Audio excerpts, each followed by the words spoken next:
Et j'imagine qu'un télécabine, ça doit coûter au moins 2 fois moins cher qu'un tram, et c'est pour ça qu'ils ont eu cette idée. 65 millions plus 2,4 millions annuels de fonctionnement en dépenses publiques en majeure partie. Ah ouais, ça fait quand même un petit billet. Et sinon, ça coûte combien une ligne de tram en comparaison?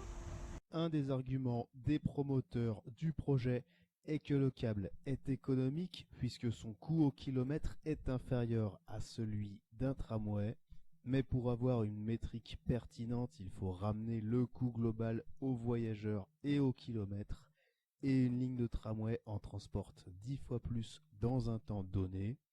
En se basant sur le prix de construction du tram E, on constate que l'investissement aux voyageurs et au kilomètre du câble est au moins 2 fois plus élevé que celui du tram E. Ok, et rassure-moi, avec 4000 voyageurs par jour, on a un impact carbone intéressant au moins?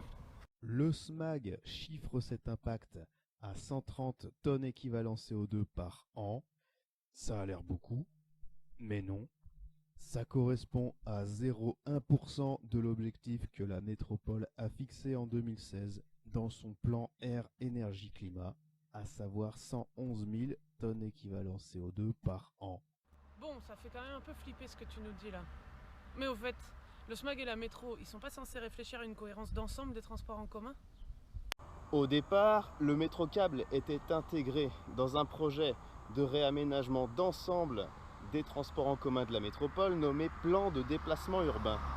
Autrement dit, le métrocable tout seul ne permet pas de répondre aux problèmes de congestion du trafic dans ce secteur.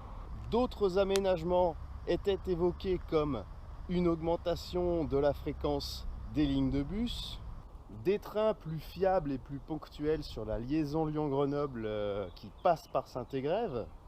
Ce qu'on constate aujourd'hui, c'est que la métropole s'entête à vouloir construire juste le métrocable,